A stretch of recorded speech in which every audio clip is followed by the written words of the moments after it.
It turns out mobile payments can actually be more secure than paying with your credit card. WiGroup CEO Bevan Ducasse explains. What's great about mobile and security is there's a thing what they call tokenization, which is what really the whole world is looking at. Apple Pay is doing it, Visa is doing it. And what that means is, in the past, if you take your card into a retailer and you swipe your card or you put your chip and pin in, it's basically all that secure information is processing from the retailer through to the bank. So if anyone gets into that information, they effectively have the ability to pay, right? They've got your credentials. What's happening with mobile, which is very smart, is your credentials are stored on your phone. And when you want to pay, it generates a token. That token could be the form of a QR code, or it could be in the form of NFC, which is that near-field communication where you tap your phone. And what is sending through the retailer is actually just a one-time PIN, very similar to your online banking, where you have a one-time PIN which you can capture. And what makes that very secure is if anyone intercepts it between, let's call it ShopRite and the bank, they're just getting an OTP, which means nothing. So effectively you tokenize that whole layer where there could be breaches. So they can't skim your card in the restaurant anymore because there's no card credentials.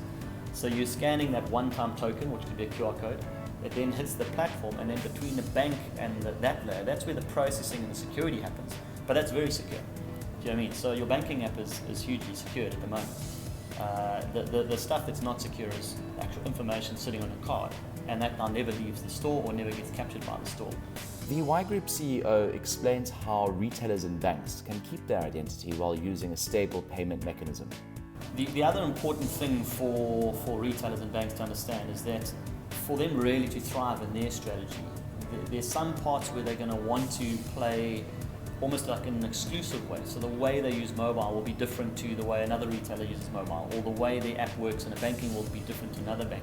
But there's a certain part that needs to be standardized in order to optimize the way they do it. And I think that's really the message we want, the retailers and the banks to understand, is that if they can get that right, we really will thrive. And I actually think we will show the rest of the world how it's done. Because if you look at the other parts of the world, they're only starting to look at this interoperability, but you've still got sort of pockets of innovation where they're building what we call island plays.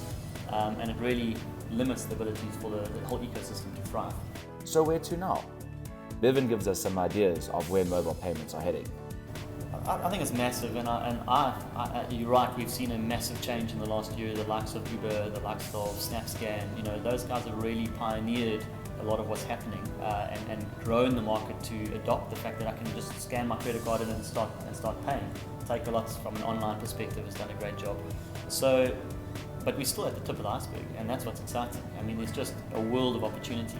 And again, part of what our job here as WiGroup to do is to help retailers, banks, MNOs on their journey. So we're a B2B business, and our job is to say, how do we help them on their journey from physical world, card, to a digital world, whether it's paying in store using my phone, or redeeming vouchers or loyalty, or having my program on the phone, right through to m-commerce, which is paying with my phone and literally that delivering straight to my door, very similar to Uber. So I order on my phone, delivers the order to the store, the Uber arrives, they put the packets in the Uber, and it drives it to your home and drops it off. And again, those like linking these exciting initiatives like Uber One Drop Pickup to a real world, or Mr. Delivery and Takealot case, is really where the excitement lies, and we really are scratching the surface of what can happen.